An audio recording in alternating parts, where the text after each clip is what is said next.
नमस्कार, जय श्री राम दोस्तों। ये वीडियो मैंने इसलिए बनाई है क्योंकि आज मुझे बहुत गुस्सा आ रहा है।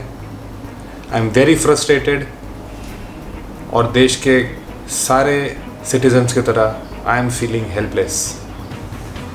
आज इस वीडियो के द्वारा मैं भारत के हर जनप्रतिनिधि, पॉलिटिशियन, जुडिशरी, ब्यूरोक्रेसी, इन सबको सिर्फ 3 सवाल पूछना चाहता हूँ, ओनली 3। मेरा पहला सवाल ये है कि पिछले 1 साल में क्या हमने किसी भी पॉलिटिशियन, क्या किसी भी जुडिशियल एग्जीक्यूटिव या किसी भी ब्यूरोक्रेट को ये ट्वीट करते हुए या ये कंप्लेन करते हुए सुना है कि उनको ऑक्सीजन या बेड नहीं मिल रहे, उनको वेंटिलेटर नहीं मिल रहे? मैंने तो नहीं सुना है। आपको ज़रा सा माइल्ड कोविड आ गया, आपके लिए एम्स में बेड रिजर्व्ड है, आपके लिए स्टेट हॉस्पिटल में, सिटी हॉस्पिटल में बेड रिजर्व्ड है विथ ऑक्सीजन एंड वेंटिलेटर।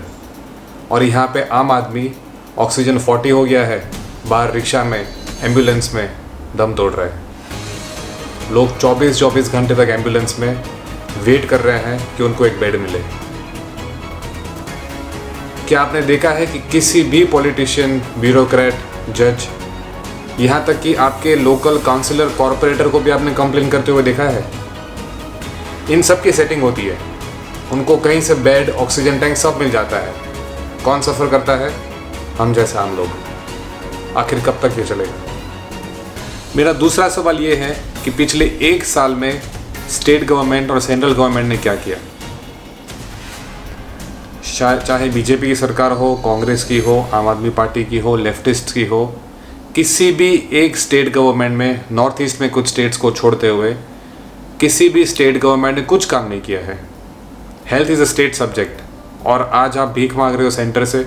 आपके पास क्रायोजेनिक टैंक्स भी नहीं है, आपके पास ऑक्सीजन प्लांट्स नहीं है, तो आपने किया क्या पूरे 1 साल में? सिर्फ एड्स देते रहे, रैलीज करते रहे और यहाँ आम जनता है वो मर रही है। इनके लिए पता है स्ट्रगल क्या है? मैंने 3 फ़ोन किए, वो मेरा बेड मिल गया। यहाँ आम लोग 2-2 दिन घूमते हैं एम्बुलेंस में, 50 फ़ोन करते हैं तो उनको एक ऑक्सीजन टैंक भी नहीं मिल रहा है। मेरे हिसाब से इंडिया एक इकलौता देश होगा पूरे वर्ल्ड में जिसके पास पैसे हैं, रिसोर्सेज हैं, बट इंफ्रास्ट्रक्चर के नाम पे कुछ नहीं है, ज़ीरो। इसका काउंटर आर्ग्यूमेंट ये है कि हमारा सबसे ज़्यादा पॉपुलेटेड देश है, कभी भी फैसिलिटीज़ पूरी नहीं होने वाली थी, लेकिन हर बार आम आदमी ही क्यों सफ़र करे? Why not? Level playing field क्यों नहीं है? आज एक कॉमन सिटीज़न जो टैक्स भरता है उसको एक ऑक्सीजन टैंक के लिए, एक ऑक्सीजन का जो सिलेंडर है उसके लिए दर दर भटकना पड़ता है।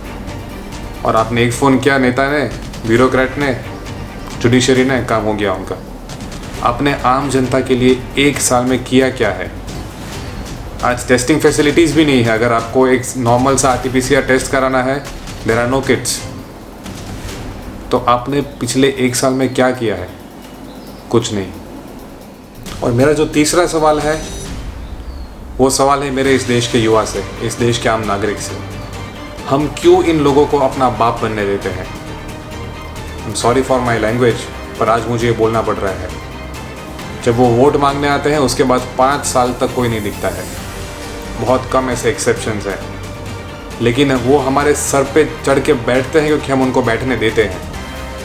मैं आपको चैलेंज देता हूँ, अगर आज आपको किसी भी छोटे से छोटे इशू के बारे में अपने म्यूनसिपल कमिश्नर को या कॉरपोरेटर, काउंसिलर को कंप्लेन करनी है, 5 लोग भी इकट्ठा नहीं होंगे कंप्लेन करने के लिए, क्योंकि सबको अपनी पड़ी है, किसी को देश की नहीं पड़ी है। We are all busy with our lives. और इसी बात का फ़ायदा उठा के हम 5 साल इनके गुलाम बन के रहते हैं। शायद मेरे शब्द किसी को पसंद ना आए, पर इट इज़ अ फैक्ट। मेरा बस आप सबको यही कहना है कि अभी भी देर नहीं हुई है। We have to make our public representatives more accountable, फिर वो पॉलिटिशियंस हो, जुडिशरी हो या ब्यूरोक्रेट्स हो। हम हैं तो वो है, it is not the other way round. ये हमको याद रखना चाहिए। आखिर मैं बस आपको ये कहूँगा कि आप अपने सेहत का ख्याल रखें। Please where a mask. अगर ज़रूरत पड़े तो ही बाहर जाइए, स्टे इंडोर्स। और हिम्मत रखें, हौसला रखें। Things will be fine very soon. नमस्कार, जय श्री राम।